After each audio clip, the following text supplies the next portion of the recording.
Because you don't have too many samples when you do the swab. It's very Indonesia. Because when we look... Bismillahirrahmanirrahim. Assalamualaikum warahmatullahi wabarakatuh.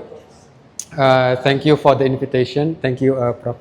Faiziah, for a very nice introduction. So it makes my job easier because I realized that mainly the goals, objectives are very similar between our two universities. So please allow me to share many of what we think is interesting projects. So there are actually three stories about what I'm going to share today. One is about the hereditary cancer risk. We're going to look at the germline pathogenic variants. And then secondly, I noticed in your university also look at nasopharyngeal cancer. So we try to share with you what we have done when it comes to non-invasive NPC screening. And the last one, since this is a very nice setup actually, it's with real tissues, with real organs. We're going to look at the spatial transcriptomics in breast cancer. Because I remember in my training days, the person who actually teach me PCR actually is a surgical pathologist. So the question is always, which tissue actually expresses certain genes? All right.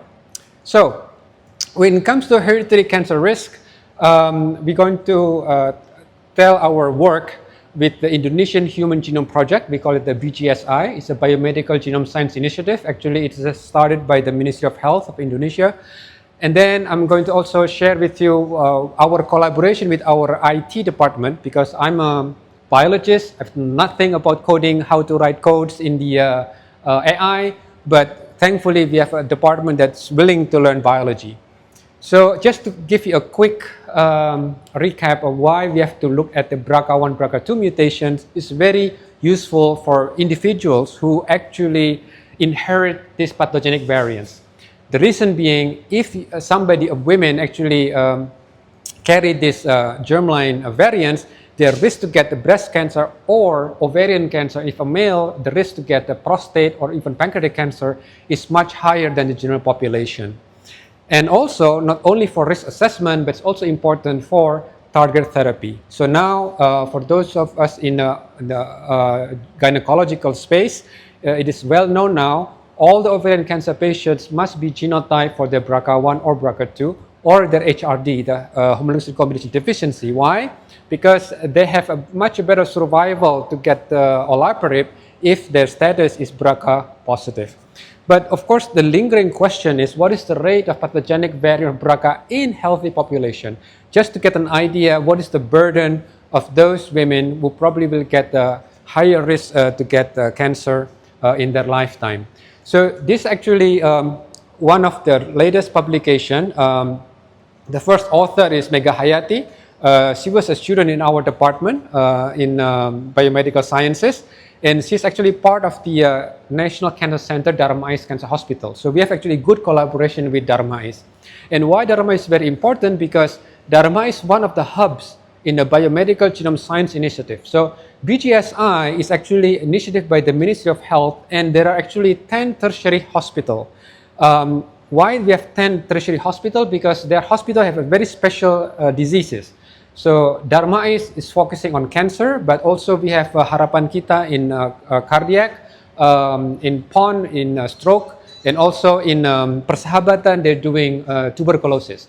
So actually this is the data that we have generated looking at the within so-called healthy Indonesian population. So of course, to say population, what do you mean with population?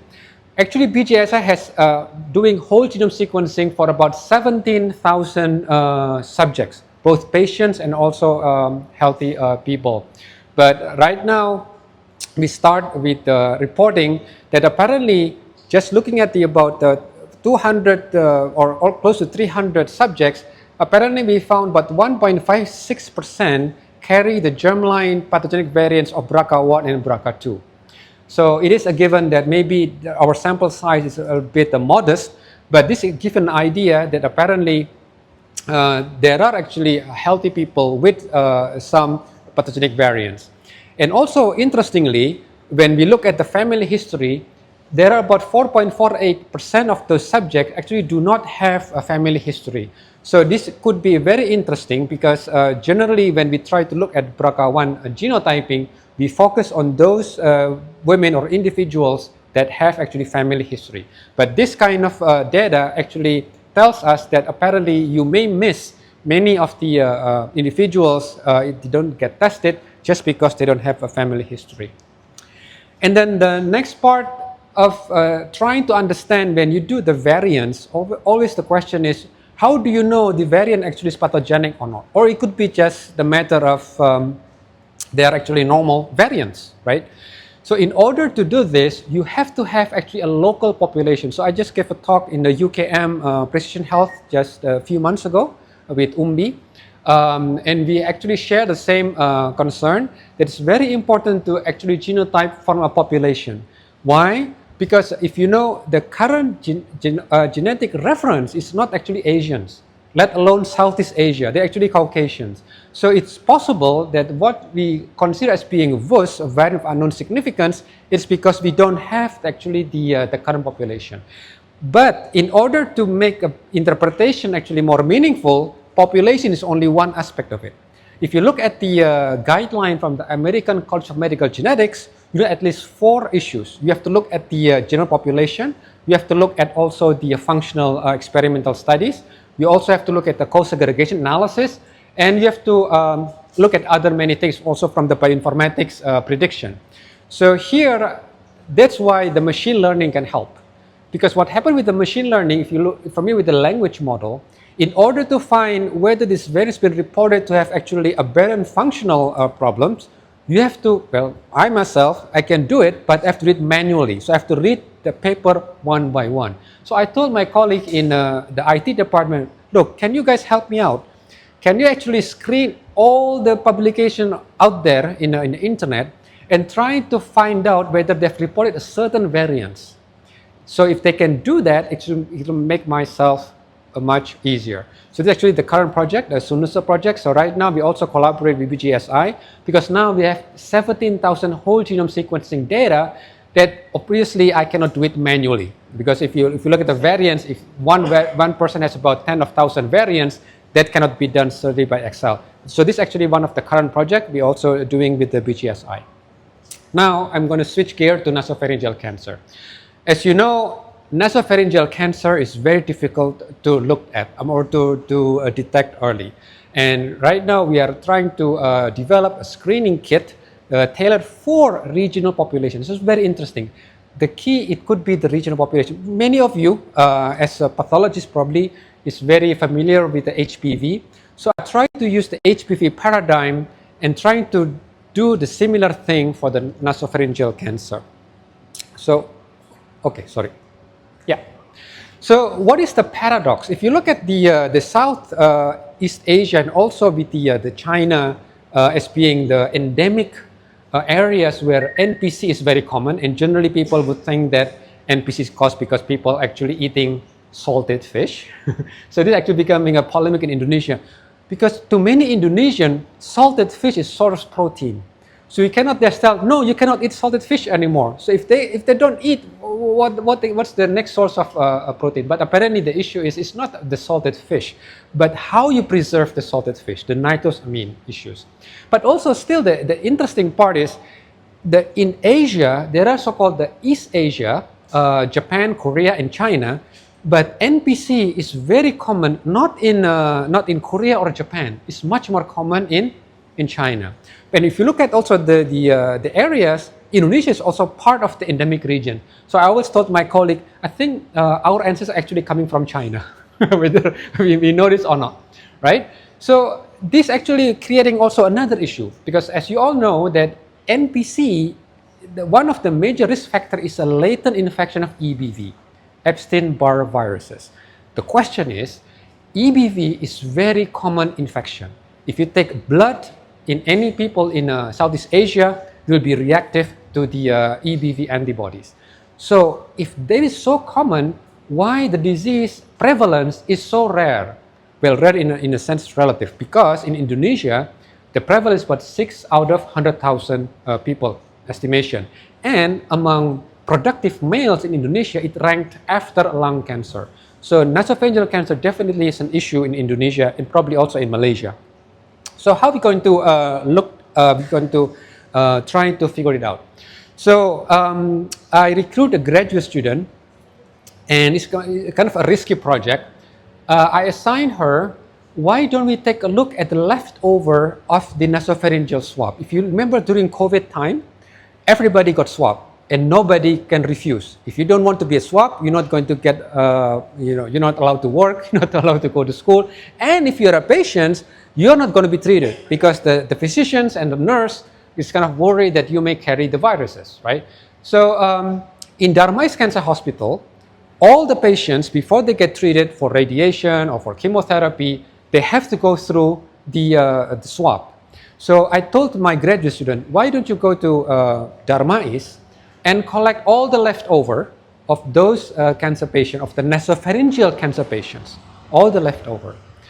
And then we also collected all the leftover nasopharyngeal swab from drive-through, because in Indonesia we have this drive-through. People just stick their nose and then we collect the swab, and then ask the question: if EBV is so common, then we should not see differences of the EBV in the nasopharyngeal cancer patient and the normal cancer patients. So it could be a negative data. But what surprised, well, many of us, apparently it is not that common. So when we look at the nasopharyngeal swab, which is kind of non-invasive in a way, the rate of EBV detected is about 80%. In the normal subjects, well, what do you call normal? Normal meaning, well, they can walk around, they don't have any problems with their nose, they have no respiratory issues, and it's only about 8%. So this is actually the data that actually makes us encourage that we probably could find that this is probably the non-invasive sampling. So, but to us, 8% is still too high. Because if you say maybe 10%, that means 1 out of 10 will be positive for EBV. But we know majority of them will not get NPC. Why? Because we know the prevalence is only 6 out of 100,000. So it must be something else. So beside EBV, what can we test? So we also thinking about maybe there is some host DNA methylation. So the thing about NPC, it is due to EBV infection, but not just any infection. Infection has to be latent. Probably similar case like HPV. If you get HPV, what's the problem is not the infection itself, but if it's a persistent infection. But in the case of EBV, the issue is about latent infection. So how can it be latent? EBV is very tricky in a way. So once they infect the cells, they don't want to be caught by our immune system, right? So they recruited this system of epigenetics. So they recruited the DNMT, the DNA methyltransferase, the human DNMT, to do what? To silence their gene expression. So if that's the case, then we should probably detect also differential methylation in the host genome. So then we go to this method in our lab. We have actually two kind of NGS. The first NGS is the short read, the one to look at the germline variants, panels, any genes variants you can detect from blood. But also we have this cute machine, is a long read sequencer.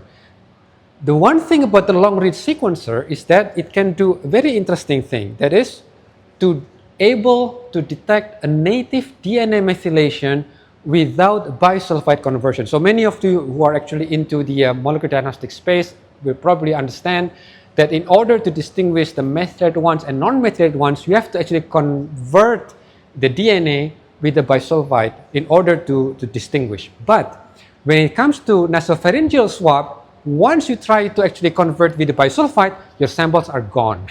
Because you don't have too many samples when you do the swab. It's very, very little. So, but when you run through this machine, you can tell which one is methylated, which one is not. So just a proof of concept, actually there's lots of data. I just give you just an example one. So there's actually some papers showing that a gene called RASF1A has been methylated differently, is more highly methylated in cancer patients than in normal subjects. So if you look at this data, it's very interesting because here actually is the readout of the NGS. All the black dots actually representing the methylation sites. So the red one actually representing the cancer patients, and the orange, the purple one is the normal ones. So when we overlay with the location of the RAS-F1 site, this area is the promoter site. This is actually the area you would expect there's some hypermethylation.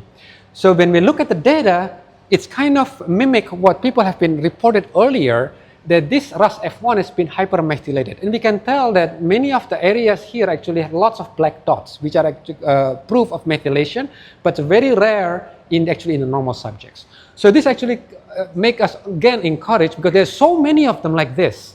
Not only RAS-F1, but I cannot show you all, but just to get an appreciation that apparently the system works. Okay. And then last one, because again, the question is, can we actually more specified out of those 8 or 10% population, which one actually have a higher risk to get the NPC? So I'm going to use this paradigm of HPV. Many of you probably understand that HPV comes with two different flavors, the high-risk genotypes and also the low-risk genotypes. The high-risk genotypes, at least in Indonesia and probably similar in Malaysia, generally is HPV type 16, also type 18, and maybe 52, right? Okay. And can we find HPV high risk in a normal patient? Yes, of course you can. But the prevalence generally is low.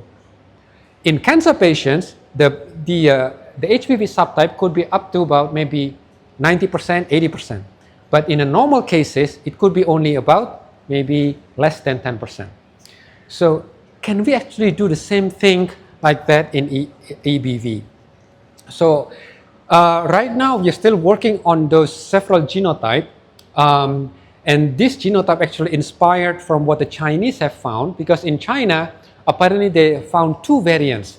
It has a collaboration between two variants, the variants of the HLA and also the variant of the EBV variants.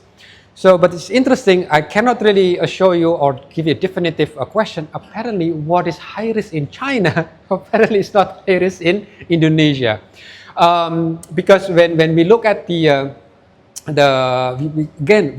collect samples from normal people, and apparently in normal people, those variants apparently is not high risk at all. So we are right now preparing the manuscript, trying to inform the community that apparently each region, each local population probably have to find their own EBV high-risk type. And last one is spatial transcriptomics. This is actually one of the issue in breast cancer, because why some breast cancer patients after surgery they can drink jahe, or not needing chemotherapy, but sometimes the problem is we know, the clinicians know, 70% of those breast cancer patients actually overtreated. They are early stage 1, stage 2. Definitely surgery is a must, but they cannot really distinguish which patient just can go home and enjoy life, So in order to be safe, they just chemo everybody, almost 70% of those women. But conceptually, we already know this actually the profile of those cancer patients who eventually will get recurrence within 5 years. And this is actually the profile of the patients that will be recurrence-free for at least 5 years. So if you look at this, the first maybe 50 genes, they are overexpressed, but the last 20 genes is not overexpressed. So this kind of profile actually fit with those with a good prognosis, and this actually with the, this is with the poor prognosis, this with the good prognosis. But again, I'm a very spatial person, in the sense, very visual person. I would like to know actually which areas or what kind of cells expressing those genes. So that's why this is actually very preliminary. We just got back from our collaborator 10x Genomics to help us to overlay. So the nice thing about the spatial transcriptomics is that we can overlay the areas of the different molecular expression, also with the HNE, the hematoxylin adenosine staining. The idea is to look, okay, for many of these genes, what kind of cells are expressing what genes. So we just sent about 4 samples. So 2 with the poor prognosis and 2 with the good prognosis within 5 years. So we're still working on it. So when they presented the data, I told myself, I think we need to recruit good graduate students who really can visualize what kind of genes being expressed.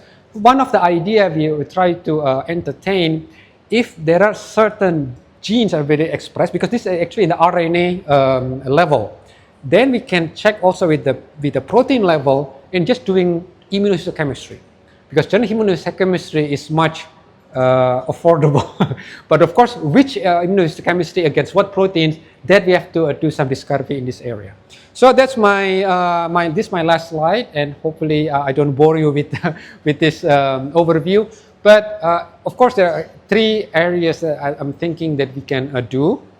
One, definitely is exchange lecturers. We can we have mobility of lecturers.